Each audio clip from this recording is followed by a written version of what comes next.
Today's show is sponsored by the multiorgasmicmama.com. If lack of confidence, low libido, or guilt and shame around your sexuality are the cause of your bedroom woes, the hot wild sex you never have anymore, or the transition into motherhood that sucked your libido dry, let me help you get your mojo and magnetic feminine spark back. Magic, miracles, total self-love, and multi-orgasmic bliss included. See you at themultiorgasmicmama.com. What's up, hot mamas? It's Tilly here, freshly moved into a brand new home, freshly off of vacation, freshly having been well fucked for a while now. And today I wanted to talk with you about something that I've heard from many potential clients recently, is that they have to have alcohol in order to have great sex, or so they say. And I've heard it a lot in my 3 years of being a holistic sex coach, and I thought it was time to finally address this issue. So I've heard that this is a struggle, that many of you have to have a glass of wine or alcohol in order to get in the moment enough to have great sex, which is hilarious when I hear this, because what I'm thinking as a sex coach and through my therapy lens is that when you all tell me this, number one, I think you absolutely have no idea what great sex is then, and you absolutely have not had the best sex of your life, or even great sex, if you consider tipsy or drunk sex great. Okay, and number two, to me, this means that you deeply, deeply struggle with getting out of your head and past your trauma responses in order to feel pleasure. Which, to be honest with you, is just fucking sad. But I think it's even more sad that the bar is so low on what great sex even is. Because most people, what they think is great sex is actually not even that great, because they don't even know or have the education around what's even possible for their bodies to experience. So today, I wanted to discuss why this happens and what you can do about it. So tipsy sex or drunk sex can feel I'm using air quotes here, great, minus the hangover in the morning and lack of emotional connection, because what happens is that your brain on alcohol is bypassing all of the guards and the blocks to pleasure, making you feel uninhibited and carefree. And because you feel uninhibited and carefree, this can help you drop into pleasure more readily and get to like the place of where you just don't give any fucks about your body or what you look like. So this often has to do with the alcohol gets you to the uninhibited state. But the thing is you don't need that to get there. You're not really in your body and you're not really deeply connected when you're having drunk or tipsy sex. So it just feels that way in the moment because the inhibitions are suddenly gone. So we could all probably agree that the best sex happens when you're not thinking about it, or when you're so connected to your partner and so in that moment and in the present that the world could literally be crashing down around you and you wouldn't even know and you wouldn't even fucking care, because you are on another planet. You're so present and in the moment. So I call this planet, if I had to create a name for this planet or state that we all go into, it would be the wild primal impulse of humanity planet, or I don't know, something like that. But that's what I want. That's what I like to think about it. So this is a place where you can go when your cortical thinking brain shuts off and you're able to be present and in the moment and stay connected and focused on the pleasure.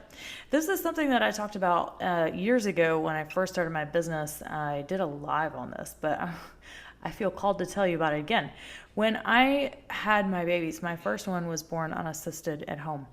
And this is a state that I ended up getting into, this wild primal impulse state that if you've had a kid too, naturally, you probably relate to this, but there is an ecstasy about it. Even though there's pain in it, it's also ecstatic, and it's very primal and impulsive. And there's no other way that I knew how to get in that state other than labor and birth. And I just remember thinking that if if I knew how to get myself in that state, then sex could be amazing. Like, I would have so much more access to pleasure. Like, it would be easy to drop into my body. But I didn't know how to do that outside of labor and birth. So the problem with getting into this wild primal impulse state and why it feels easier to access pleasure when you're tipsy or drunk is because turning off your cortical thinking, logical thinking brain is really difficult if you don't have the tools and practices to get there. And since we've all been conditioned to stay in our logical thinking brain and our society praises us for being there all of the time and for our intelligence, we tend to do it out of habituation, and also because staying in your logical thinking brain is a trauma response in regards to pleasure. So it's often a flight response from being in your body. Sometimes when it doesn't feel safe, there's no safety in your body to experience pleasure because of big T or little t traumas or because of negative conditioning, your body will go into your head all of the time as a trauma response. So really letting yourself drop in and go wild and be in that primal non-thinking part of your brain is something that women have also been told is dangerous and it's not okay. And we have so much conditioned fear around being in that place. And this goes into not even just conditioning from, whatever religion you might have got brought up in that, shamed you for being in that place. But also it goes back generationally to 400 years ago when women who were actually in touch with their sexuality were being burned at the stake simply because they knew how to be alive and they knew how to feel and tap into that ecstatic primal state. But because it was so feared by patriarchy, by the powers that be for women to be in that state, they knew the power in that state. They wanted to burn every woman that knew about that and knew how to access that. So here's a little bit of Tilly's witchy side coming out. Getting into that wild primal state is really what they knew back then that was being heavily judged. And they knew how to do it without drugs or alcohol. Those women knew how to get there, and because it was feared by society, we kind of lost that art. And here we are 400 years later in 2020, and we all wonder why the hell it's so hard for us to actually get in our bodies and stop frickin' thinking about the to-do list and all of the things that we should be doing instead of experiencing pleasure and amazing sex. All right. So really, the secret to having great sex without alcohol, there are 3 points that I want to share with you today. The first is to know that sex is not indeed great if you have to have alcohol to have it. And you are very well mistaken if you think that that's the best sex you could ever have. Oh, no, honey. It could be so much better. But you don't know because you don't have the tools and the practices to have amazing, emotionally connected, sober sex without inhibitions or hang-ups or blocks to pleasure and confidence. The second thing is that you need to understand that if it takes alcohol for it to be great, that this most likely means that you have lots of blocks to pleasure, turn on, and feeling confident and sexy in your body, as well as blocks to intimacy and connection. And then you need to go and seek out the support to break through those blocks and traumas. And then the third thing is that you need to start using your breath to consciously move and break through those blocks to pleasure. This is something that you can do on your own. It's super simple and easy.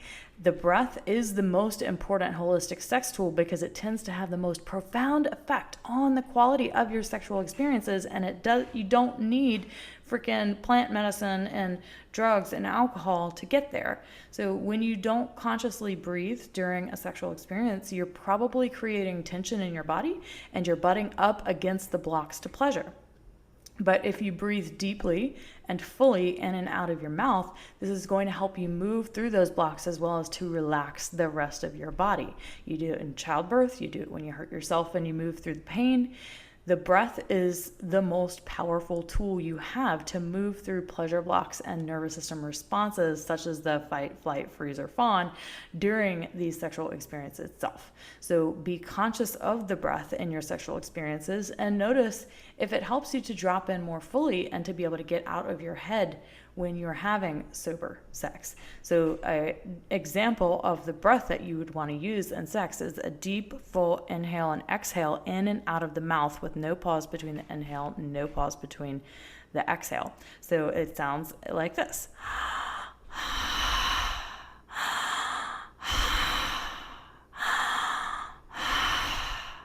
And of course, you can add in sound, and you should be sounding during sex. But just focusing on the breath for right now is a really great step to breaking through blocks to pleasure, turn on, and confidence and intimacy in the sexual experience. So keep in mind that rewiring your brain to have great sex without alcohol isn't something that's going to happen overnight. This takes time. It takes time to work through blocks to pleasure and intimacy and confidence. It's not just a take a pill and, ooh, there it is. No, sweetheart. That's not how it works with sexuality. And if you've tried that stuff, chances are, and you're listening to this podcast, you're like, yep, been there, done that, didn't work. I know, because it doesn't. So if that's something you'd like further support with, or if you just want to share with me your experience of this, I would love to hear from you over on Instagram. You can follow me at tilly.storm. It's tilly.storm. And you can send me a DM and tell me all about it. All right, y'all, thanks so much for tuning in. And here's to having amazing, pleasurable, connected sex without alcohol. See y'all next week.